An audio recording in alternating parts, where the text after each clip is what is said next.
Alhamdulillahirabbil alamin wassalatu wassalamu ala asyrafil anbiya'i wal mursalin wa ala alihi wa ashabihi ajma'in amma ba'du.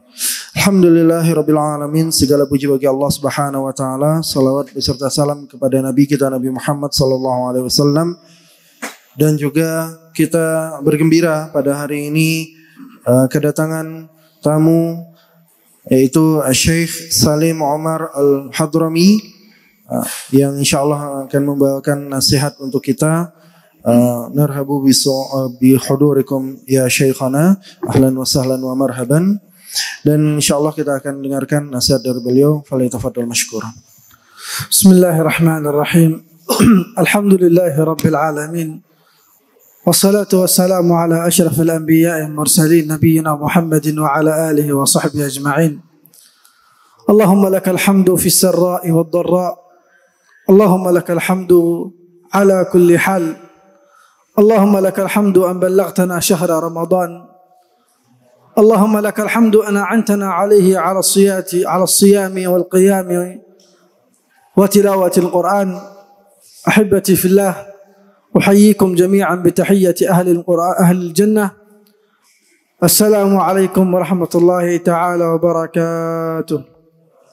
Syekh memulai dengan memuji kepada Allah Subhanahu wa taala. Di antara nikmat-nikmat Allah Subhanahu wa taala yang diberikan kepada kita bisa bertemu bulan Ramadan, kita bisa melaksanakan puasa, dan diberikan taufik oleh Allah Subhanahu wa taala bisa melaksanakan qiyam Ramadan, melaksanakan salat tarawih, membaca Al-Qur'an dan ibadah-ibadah lainnya. Kemudian bersalawat kepada Nabi Muhammad sallallahu alaihi wasallam serta menyapa jamaah yang hadir semuanya dengan sapaan kaum muslimin dan sapaan penduduk syurga, yaitu assalamualaikum warahmatullahi wabarakatuh. Ahibati fillah, ikhwani al-muslimin, An-Nabiy sallallahu alaihi wasallam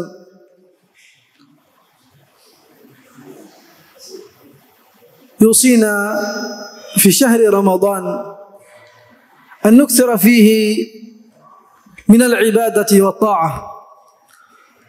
يوصينا النبي صلى الله عليه وسلم أن نجتهد في رمضان.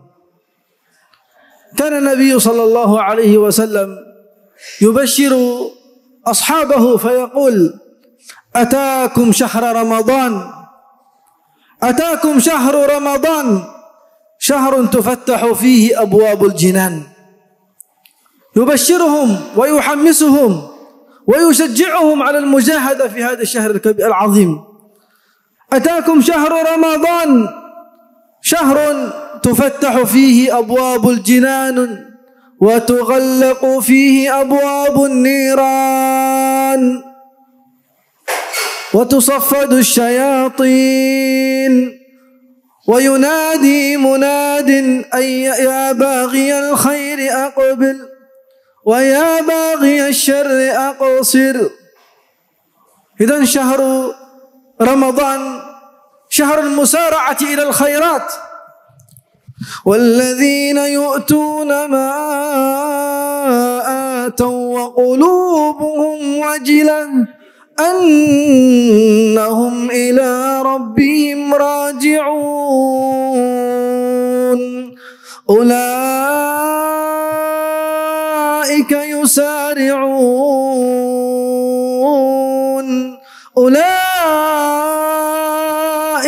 يسارعون في الخيرات وهم لها سابقون.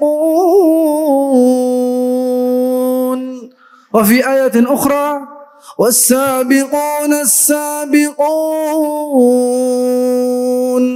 والسابقون السابقون أولئك المقربون في جنات النعيم. اللهم اجعلنا من أهل الجنة يا رب العالمين. اللهم ارزقني وارزق الحاضرين وآبائنا وأمهاتنا ومشايخنا وكل من علمنا القرآن وكل من علمنا دينك يا رب العالمين الجنة يا ذا الجلال والإكرام. Baik, Nabi SAW memberikan kita arahan dan memotivasi, memberikan kabar gembira kepada kita terkait bulan Ramadan. Nabi SAW bersabda, telah datang kepada kalian bulan Ramadan, bulan di mana pintu-pintu syurga dibuka oleh Allah Subhanahu wa taala dan pintu-pintu neraka ditutup oleh Allah Subhanahu wa taala. Syaitan-syaitan yang mengganggu kita, mengarahkan pada keburukan-keburukan dibelenggu oleh Allah Subhanahu wa taala. Maka bulan Ramadan adalah bulan untuk saling berlomba-lomba dalam kebaikan. Allah Subhanahu wa taala berfirman, dan orang-orang yang memberikan apa yang mereka upayakan dari hati mereka, lahir dari keikhlasan, lahir dari ketakwaan kepada Allah Subhanahu wa taala, dan hati mereka khawatir terhadap Allah Subhanahu wa taala, jangan-jangan amalnya tidak diterima. Kita beribadah bukan untuk merasa bahwa kita ini hebat, tapi untuk merasa khawatir. Mana tahu kalau kita amalnya sudah banyak tidak diterima oleh Allah Subhanahu wa taala. Karena itu merupakan ciri dari orang-orang yang gemar berbuat baik terus-menerus. Sudah berbuat baik, khawatir amalnya tidak diterima oleh Allah, berusaha menambah amalnya yang lain. Ulaika yusari'una fil khairat. Mereka itulah orang-orang yang bersegera di dalam mengambil setiap potensi-potensi kebaikan. Ada celah kebaikan, ada potensi kebaikan, mereka selalu bersegera untuk mengambilnya. Wahum laha sabikun, dan mereka juga berlomba-lomba di dalamnya. Juga di ayat yang lain Allah Subhanahu wa taala menyebutkan, dan orang-orang yang saling berlomba-lomba dalam kebaikan, ulaikal muqarrabun, mereka itu semakin dekat atau didekatkan menuju surga. Fi jannatin na'im, di surga yang penuh dengan kenikmatan. إذن أحبتي في الله نكثر في هذا الشهر العظيم قبل أن ينتهي ونندم على انتهائه، نستغل وقته بذكر الله جل وعلا، نكثر فيه من التسبيح، ونكثر فيه من التهليل، ونكثر فيه من الاستغفار، فإن نبيكم محمد صلى الله عليه وسلم يستغفر في اليوم 70 مرة، وفي رواية أكثر من 70 مرة ومن 100 مرة، وهو النبي صلى الله عليه وسلم الذي غفر له ما تقدم من ذنبه وما تأخر.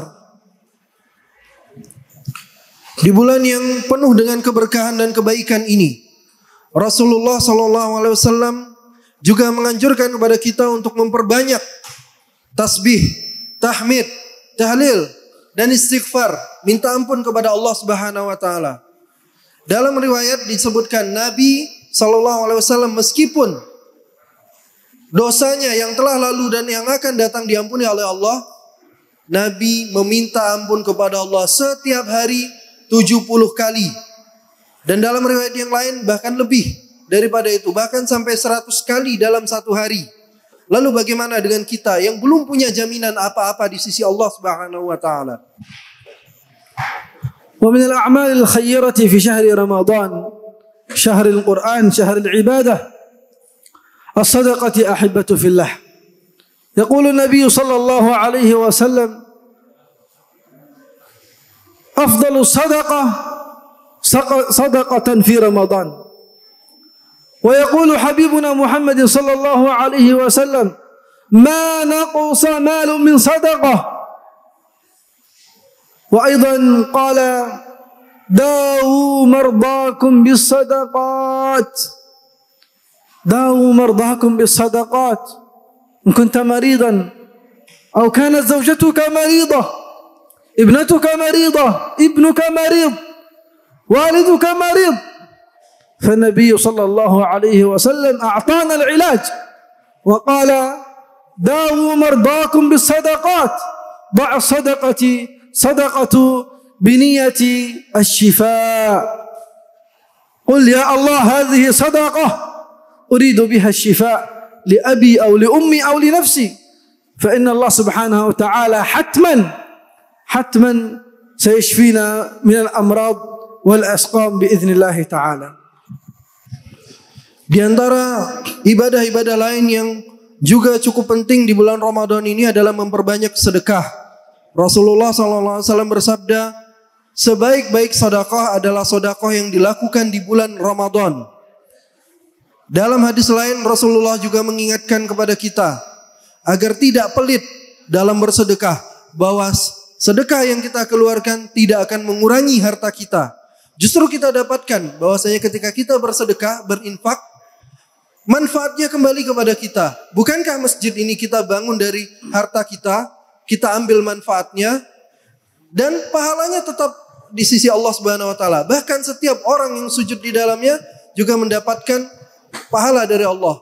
Dan Nabi SAW menganjurkan kepada kita yang sakit, keluarga kita, diri kita, atau siapapun, sedekahkan harta kita untuk niat mencari kesembuhan dari sisi Allah Subhanahu wa taala.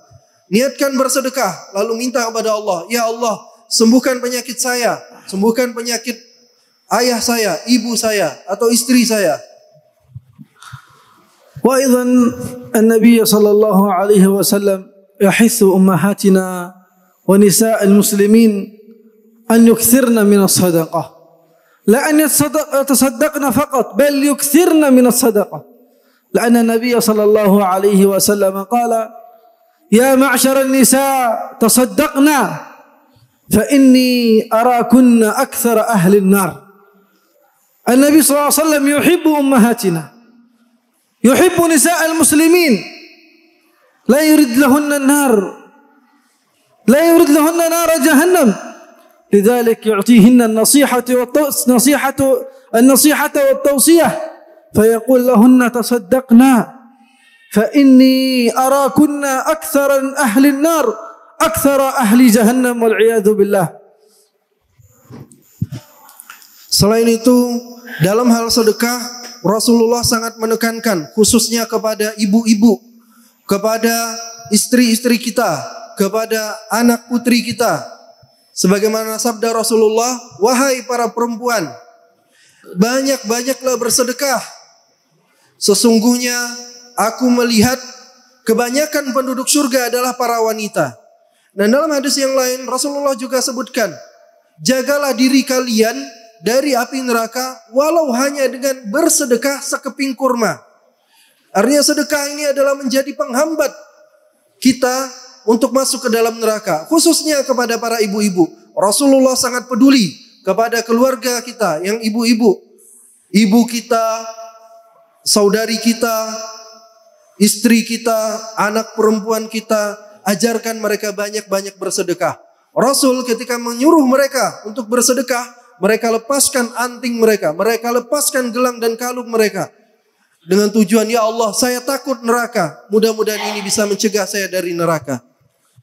لهذا إخوانكم في مؤسسة الدواء سينشئون معهدا أو مركزا يعتني بعلمائنا وأساتذتنا ويعتني بالدعاة إذا مرضوا، ينشئون مركزا للطب النبوي للعلاج بالطب النبوي والحفاظ على صحة العلماء، فهم يحتاجون إلى مساعدتكم ومساندتكم لأجل أن ينشئون هذا المركز الذي يحفظ علماؤنا ودعاتنا وأساتذتنا. فنسأل الله سبحانه وتعالى أن يعينهم وييسر أمرهم وينشئون هذا المركز إن شاء الله ويكون مركزا مباركا. وصلى اللهم على نبينا محمد وعلى آله وصحبه وسلم، والحمد لله رب العالمين، والسلام عليكم ورحمة الله تعالى وبركاته.